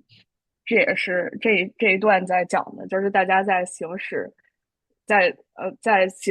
stigmatization 没有被完全的行使出他应有的权利的时候，大家就有这个 Tori 老师用了什么词？叫什么变本加厉，还是什么？对对，这个也是第二条，reinvigorate the system of social control，就是变本加厉的去污名化别人，如果没有达到他的想要的结果，所以就是他并不会因为你 push back 或者怎么样就停止污名化这个行为，他会更想去 reinforce 它，然后 bring things back in line，继续的强化这个社会的秩序或者强化这个 hierarchy，变本加厉。就看得出来它是一个 battle。就比如说我们 mental illness 的人上了街，然后就是想展示we exist，we have the right to live，我们也可以 speak up。然后呢，就是我们的就是反面的这个群体就有一个 counter 的 campaign，就他们形成了一个叫 "off not in my backyard"，对吧？就是说你可以搞精神病，你不要在我的在我的 neighborhood 里面搞精神病，搞精神是的，病。对，所以说，当我们有反抗力量的时候，就所谓的这个 enemy forces，他们也会形成一个变本加厉的力量来抗衡。我觉得美国那个 Proud Boys 也是一个很好的一个 example，是不是？就是当我们在黑人运动形成一个主流的力量的时候，那对方就有一个 counter 的 move，就变成了 Trump 之前讲的这个 Proud Boys 是的。movement 的白人男孩上街，然后举着国旗，拿着枪这种。真的，每次 每次连 Pride 也会有各种有人举着相反的牌儿，或者是 Not my kids，你可以自己是 LGBT，但是我的孩子不能是 LGBT，就是还是有一种keep the stigma away。反对 Me Too 的 Man Too 运动，我都不知道有 Man Too 运动。我也不知你觉得道。老师就是 Man Too 的话，其实我也是偶然发现的这样一个，就是它实际上是什么？就是有很多的这种男性啊，特别是那种白人男性的名人，他们被指控说，哦，他们是有家暴和性侵史。那这样的话呢，就是当时是从这 MeToo 的这个主要对象，像什么维恩斯坦啊这些，然后这些都是那种有权有势的顺直白男嘛。然后呢，这些其他的就是有一些这种虽然是胡咖嘛，但是因为他也是被指控说他有这个性侵和家暴的这样的历史。然后呢，就是他们就说哦，我们要去做这个 Man Too 的运动。然后你知道现在就是我知道这样一个人，是因为我有点都忘了那个胡咖的名字了，我只因为他跟德普两个人很熟嘛，他好像在那个《加勒比海盗》里面演了一个不是很有名的小角色。然后这两个人就是同样都是被指控有家暴史的这个白男嘛。然后他们呢就是抱团，然后天天就是去说我们要开始发动这个 Man Too，我们要反对这个 Me Too。Me Too 是什么？Me Too 是对我们这个男性的这样的一个诬告的运动哈。你这样的诬告运动呢，也在危害你们女性啊，使得这个没有办法建立这个健康的友好的两性关系了。就其实有点像在国内，就是大同，就是有一个那个已经订婚了之后的，然后判了那个男的强奸嘛。然后就很多的这种那种 incel 的男的，然后他们就说你这样的一个判例就会导致的是你破坏了什么婚姻的基础信任，然后就导致这个两性关系的不和谐。然后呢，他们就会有这样的一种说法。就是它其实是对于比如说 Me Too，它是在指这个受害者能够站出来，因为特别是面对这种权势性侵的时候，它会存在一个不平等的这样的一个权利关系，而不仅仅是一个对你身体和这个心理上的一个暴力，而是一个你处在一个系统上的一个暴力中。然后呢，他去质疑这样一种 rape culture。然后呢，他们这个 Man Too 就反其道而行之，但是他会化用你的话术，就是化用 Me Too 的话术，它也是一种 right-based agenda。他会说哦，我们也是要争取权利啊，我们也是要去重塑这个文化呀。然后我们重塑的什么文化呢？就是什么健康和谐的两性关系呀。然后说是什么男性的尊严呀，然后说这个男性被诬告啊，然后男性因为被诬告之后呢，又没有办法去反抗，因为要顾及面子啊什么的。然后他们就会用这样的一个话术呢，去怎么讲逆练一个 Me Too。所以就是我也是偶然发现这样一个运动的时候，也是有点觉得哦，蛮抽象的。太逗了，真的，这个婚姻两性关系就，唉。我觉得这玉珏老师举的例子太好了，就是我们有 action，敌人就有 reaction。就我们有那个 proud 嘛，我们有 pride movement，我们有就是 rainbow，然后那个 Christian groups，我记得在 Amazon 上 launch 了一个 campaign 叫 Reclaiming the Rainbow Campaign，然后把 rainbow 画在什么 God 的那个 image 上面。我觉得大家真的是，唉。就是很难，对吧？然后我们这一章是讲什么的？Tori 老师再补充一下这一章，我们就可以到最后的那个 change 的那一部分。嗯，好的，对，就是说，他也是说，也是感觉跟 change 是连接起来的，因为这个 stigma power 这个 concept，它为什么来 develop 这个 concept 呢？也是说它 identify the interest of the stigmatizer，比如说他们 identify 了那3种 motivation：keep people away，keep people in，keep people down。然后呢，说 point to the utility of stigma processes in achieving the ends that they desire，他们到底想 achieve 什么？为什么要污名化别人？所以呢，我们如果想去 change 这个污名化的过程，我们想不被污名化呢，那我们就必须要 recognize，并且不是 misrecognize 这些他们的 motivation，他们的 interest，就那3种 interest，然后并且 address them directly，一条一条的来 address，然后比如说它可以被 address in 2 ways，第一个呢就是 by fundamentally changing the stigmatizer so that they are less inclined to keep people down in or way，就是直接 address 那些喜欢污名化别人的人。比如说我们的这个 civil rights movements，还有 gay lesbian liberation movements，它都确实在很大程度上对这个黑人的这个污名化，还有这个 LGBT 的污名化产生到了很大的作用。现在这2个群体没有之前50年前那么被污名化了，所以还是有一定的作用的。所以，可能 less inclined to keep people in down or way。所以我们要看到这种 broader 的 social change，他们确实是通过 education 还有 social movements 这些可以被改变的。然后呢，第二个就是 change the balance of power，因为我们刚才提到说 stigma power 它是一种 symbolic power 的体现，然后stigma 整个的过程也都是一种权力的行使。所以说，如果两方权力非常不平等的话，那就很容易导致这个污名化的产生。那如果我们就是没有说这么不平等，然后可以有一种 balance of power，所以那这个污名化别人的人可能就 less likely to achieve their goals，然后，并且可以通过法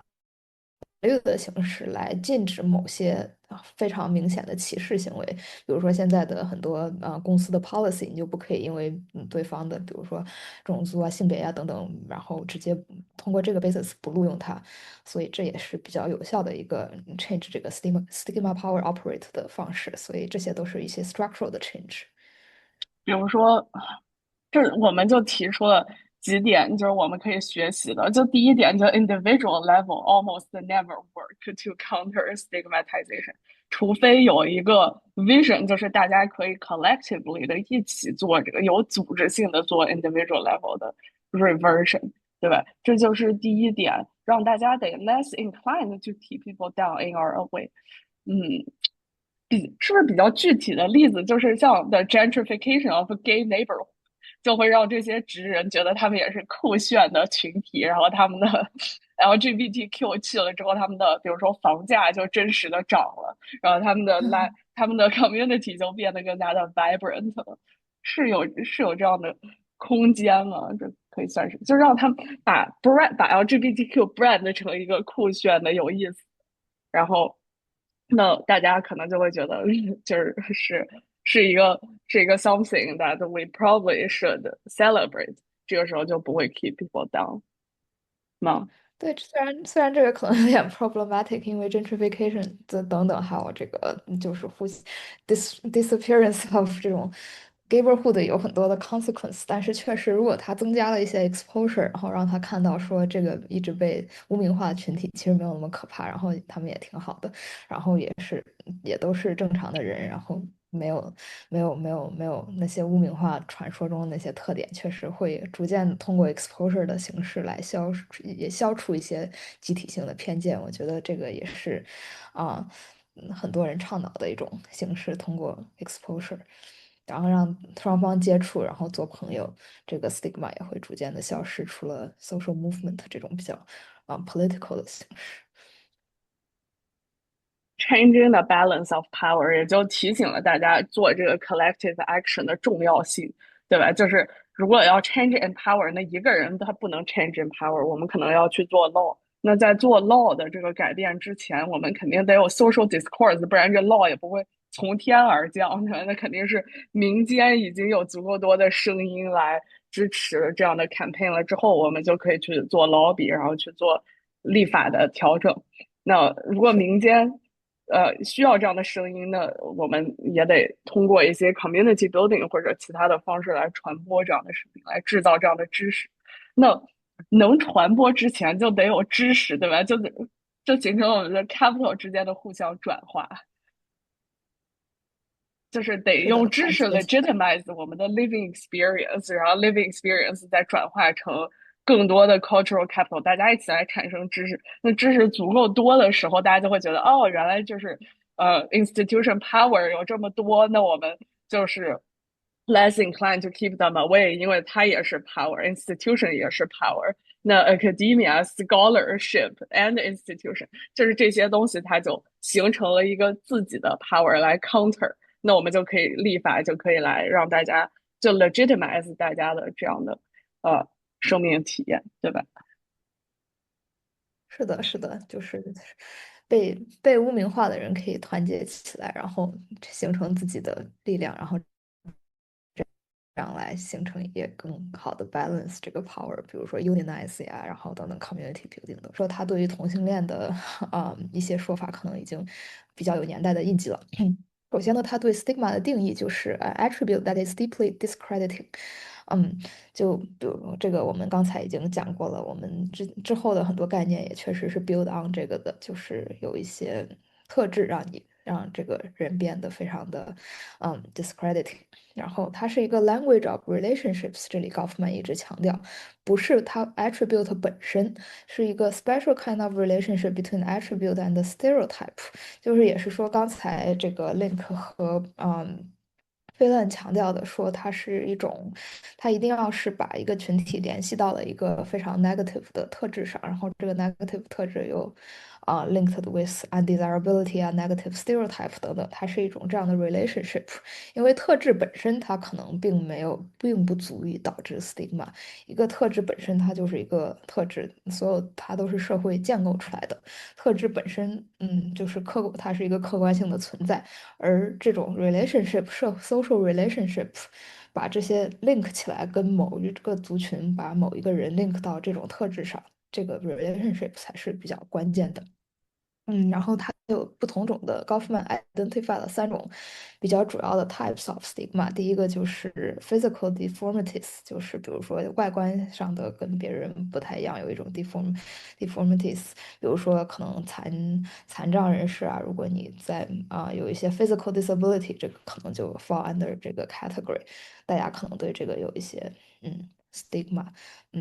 比如说我们经常用的一些中文的一些词汇，也都是有很 negative 的意思的。比如说，说一个人瘸子啊，或者是什么的，这个例子我就不举了。这个听起来就是啊，很 self-explanatory 的。然后另外一个是 blemishes of individual characters perceived as weak will, domineering or unnatural passions 等等等等，它是有一些性格方面的缺陷，或者是道德性的缺陷的 dishonesty 啊等等。他这里举的一个例子也是 mental disorder，比如说可能在现在的例子，可能比如说这抑郁症，它可能是一种 weak will 的体现，它是比较 lazy 啊等等，可能会被 associate with 这些 characteristics，或者 schizophrenic，大家可能会觉得他很疯啊，他这个人很危险啊等等。或者是甚至这里面也讲了 homosexuality，因为他写的那个年代，homosexuality 还是确实是一个非常深的 stigma，它可能是一个非常 unnatural 的 passion，比如说这个对应的这个 weakness 就是还有 unemployment，你失业一般会觉得你失业的人可能是很懒，或者是等等等等的，不是很好。然后自杀的人啊等等，这些都是属于一些人格上的问题，或者是道德上的问题，这是一种 stigma 的 type，跟 physical 的形成了一些区别。然后最后一种呢，就是这个 tribal stigma，这是一个比较群体性的，比如说种族、国家，宗教这些，大家相信已经有很多例子了，种族的例子，还有一些国家的人可能会被认为是。不是有一些就像中国的地域歧视一样，在 global 的 level 也有很多国家性的地域歧视，然后这个是很覆盖性的，就是它可以通过这个through lineage，你只要属于这个 race 或者属于这个国家，你就会沾染所谓的沾染这个 stigma，你就很难逃避。然后还有 equally contaminate all members of a family，这个不就不分人，你只要属于这个类别就是。然后最后一个概念，它就是 discredited versus discreditable。discredited 的话呢，就是说，他很明显的知道说这个是直接能被大家看到的，比如说你有一些非常明显的身体残障。或者是有一些非常明显的，种族的特征等等，这都是一眼能看出来的。然后大家也，他大概就知道在你接触之前，他大概知道大家对你的评价是一个 negative 的，versus discreditable。那比如说 unemployment 或者 homosexuality 这种，就是不是能一眼看出来的，除非你主动跟别人说。所以。这一个是比较明显，一个是不太明显的。然后，但是这两种的处理方式也是很不一样。它之后又 elaborate 了很多，说你 manage 这两种不同的 stigma 有不同的 manage 的方式。比如说能看到的，它会去有一些代偿的，作用。比如说他举了一个例子，说有些可能比较残障的人士，他可能会去专门 develop 很多，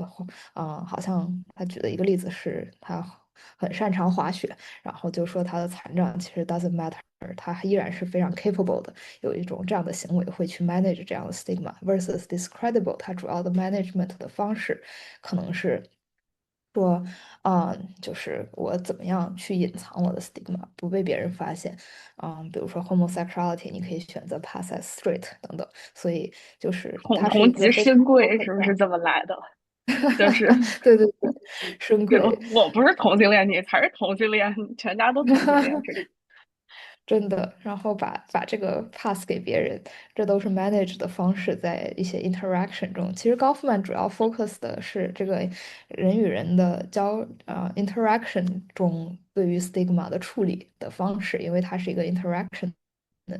在社会学的分类中，就是他是关心的是这个 level 的一个视角，所以说他举了很多现实生活中的例子，然后对大家行为的观察，然后看 stigma 是怎么被在社会场景中不断的被演练和大家 manage 的。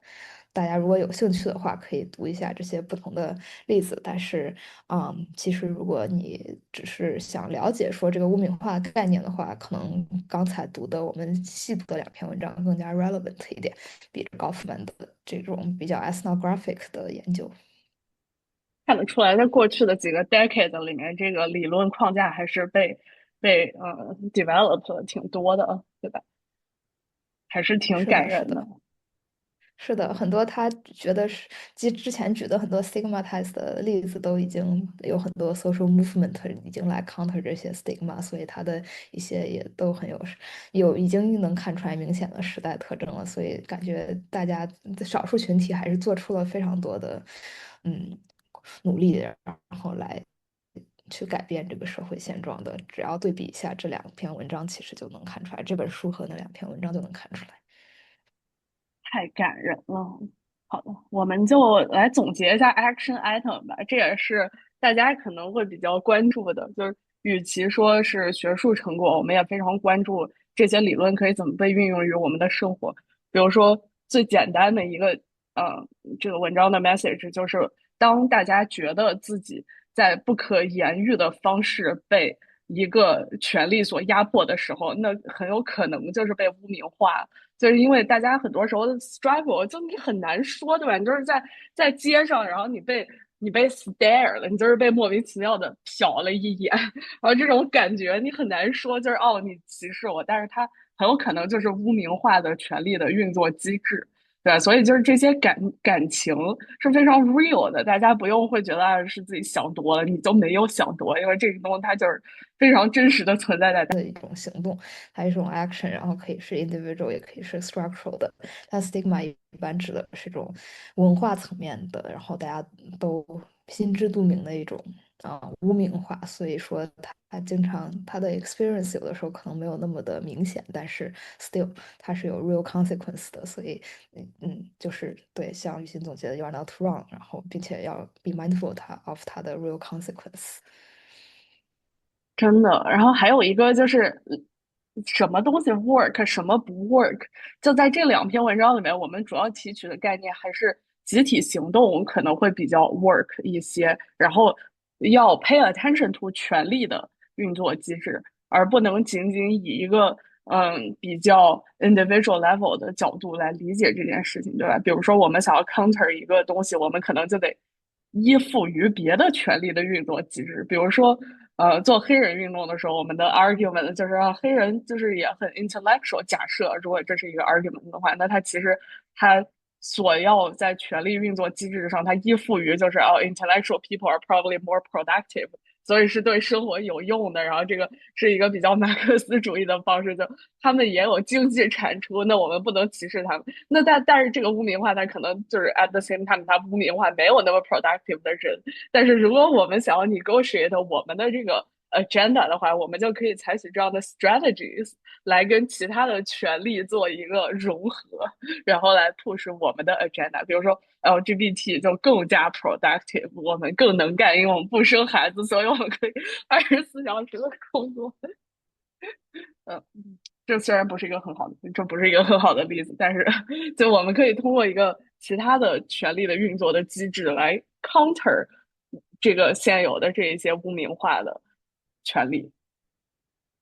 everyday resistance 一下，对，就比如说，有一个比较好的例子，就是我们带着一群女同性恋，然后大家一起去干一件什么事情，然后周围的人就会说，哦，what's going on there？就是原来这一群 lesbian 就也那么 fun，然后就是我们不用歧视他们，因为他们看起来很 powerful，因为毕竟有一群 versus 只有一个人走在街上，可能就会被歧视。大家有什么好的例子吗？就是还是得 work smartly around this problem。就是一个人，比如说我再生气，就是我再去街头骂人，可能就会被更加污名化，他就会觉得，哎，你这个搞同性恋的，你就是精神不正常，双重歧视。然后 versus 如果我们 approach this subject smartly，就可能会有一些不一样的24小时的创作，真的就这是创作也是一个很好。就我们可以比如说就污名化 heterosexuality，就是说 heterosexuality are boring people，我们就是 creative people，然后他就把这个 creative 和 boring 结合到了这个权力结构里面。然后在这样的情况下，哎，queer 还挺不错的，因为他至少 creative，他至少没那么 boring，他至少生活没那么平淡。所以就是以这样一些跟别的权力机制做一些交换的方式，来慢慢的 push forward 我们的 agenda，这也是一个逆恋污名化的一个体现。陶伟老师，你觉得呢？真的，对，我觉得，然后还有一个想补充的也是，就感觉很多时候大家如果在社群里吵架的话，然后都是通过污名化的方式，比如说一个人指责另外一个人，我不知道，比如说，假如说不男不女，举刚才的例子，或者是铁 T，然后那 push back 的一个 immediate 的方式，可能觉得，哎呀，那个人说的人好落，你好落后，你没文化，但是其实这也是一种污名化，就是只是引用了另外一个 stigma 没文化的这个，贴在了另外一个人身上，所以就看一般就是最后就会被演变成谁更谁更能污名化，但是这其实可能也并不是一个特别好的 strategies，然后并且会越演越烈，然后就非常的上头。所以这都是属于一些比较稍微，嗯superficial level engagement，所以这篇文章 push 的还是说要有真正的 power 去 push 真正的 structural change，然后可以在文化层面给大家灌输一些不同的。真的太有意思了！哎，温儿要分享一下，他笑的真的很开心，不生孩子。这确实，那你想这样就污名化了生孩子的女性，那就怎么办呢？我们就 get stuck。Where are we going？我们还是得 be creative in framing 这个污名化的。就假设污名化是一个工具包，我们就得把我们的阵营统一一下，然后以一个集体的口径来污名化老登。假设我们想要，就是他得统一，就不能说哎我们不生孩子，那生孩子的就被污名化了，这不符合我们女性生命体验。所以我们还是得 smart。就比如说我们在说我们的 community 很多人没有文化的时候，那还是我们 community 的人呢，对吧？那我们怎么才可以就是更好的把这些油腻的男子来做污名化，是我们可以思考的问题。逆恋，哎，又是的，要逆恋了。真的，老登就还挺好的一个 pushback，至少感觉现在已经有了一些流行的文化里面引用这个，然后就让那些所谓比较有文化、喜欢滔滔不绝讲述的男性就变成了一种没有那么确实，这个刘瑜要不要开麦分享一下？感觉你今天分享了很多，feel free，大家随便。哎，刘瑜老师，您说 Hello，Hello，听得见吗？可以的。社会 culture hegemony 这部分是比较感兴趣的。然后刚才提到的那个 Everyday Resistance Theory 是来自书，然后它本身 of the Weak 就是弱者的武器，然后它里边主要介绍的是，是，我觉得这挺可爱的。对对对，所以他们管这个叫做游击战，数字游击战。太有意思了。我觉得，嗯，我觉得你的是是是，分享太有，这真的是游击战。我觉得 that's so absolutely true。就是你啊，是的，看到是的。这个，你就去搅乱，你就去搞他心态。那这些人 eventually 他就会 confuse，他就会想，哎，就是这个世界跟我想象的不一样。对的，对的。然后我觉得还是蛮有意思的。太有趣了。我觉得你这个视角，你是学这个 political social science 的吗？你具体讲一嗯，下你的。我是 politics and science 专业下边的 political sociology，然后主要是研究 power，hegemony，还有political socialization 这样子的。太有趣了，你多来分享一下，看看大家是在日常生活中怎么运用政治理论的。啊，是的，是的。这个 Crystal 要分享一下这个死于原住民死于这个喉癌的这样一个悲惨的事件吗？哦，原住民，一开始5岁之前就是跟家人生活在一起，就是一直在加拿大那个原住民区，呃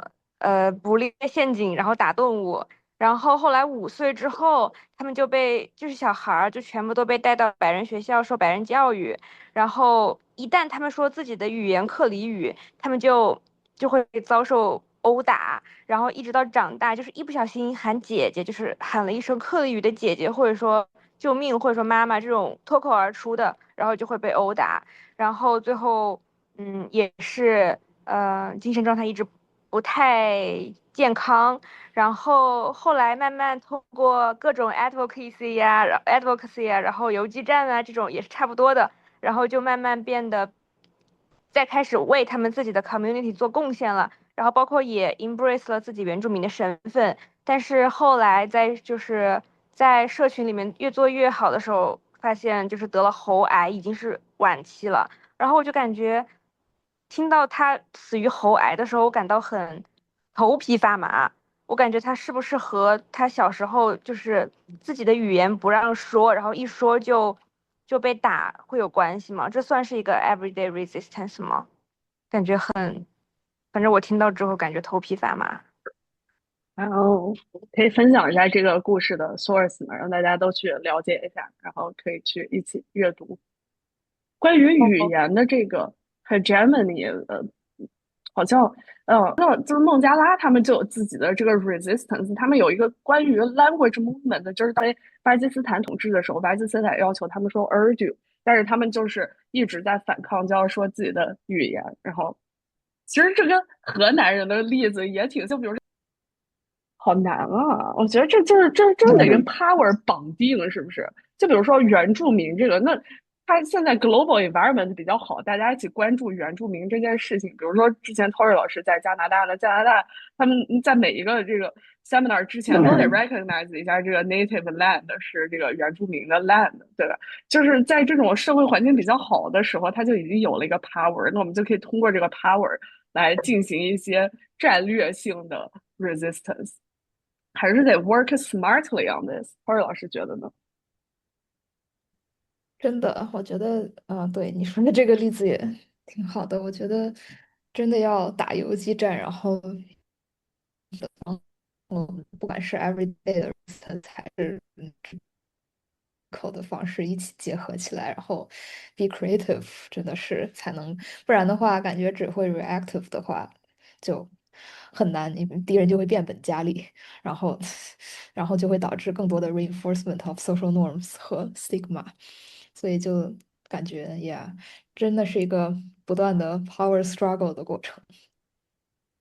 大家一起加油！我觉得至少 the fact 我们一起聚集在这里学习理论，然后作为一群 so called 的女同或者 queer woman，它本身就是一个 resistant 的 site，就这也是一个比较 creative 的，因为之前也没有什么在做这样的 initiative，对吧？所以就是也感谢大家的参与。我觉得大家 by the fact that we're all here，就是 sharing ideas 这件事情本身，它就已经是在 make history。真的，我看 vivo 开麦了，要不要有什么？因为我是刚刚加进来的，是吧哦，？OK，那可能好的。能不能所有女生都造谣那个男的工作？哎，你看，工作又上升到工作能力，又上升到这个 disability 和马克思主义的这个陷阱了，对吧？就是因为我们在指责一个人工作能力不行的时候，那我们就在 celebrate 一个 able 的 body，那与此同时就污名化了一个 disabled 的 body，就真的正好挺难的。符合我们下一期的主题的。对，还是得 be creative。我感觉现有的很多都已经是用托瑞老师话说被敌人污染的，被敌人污。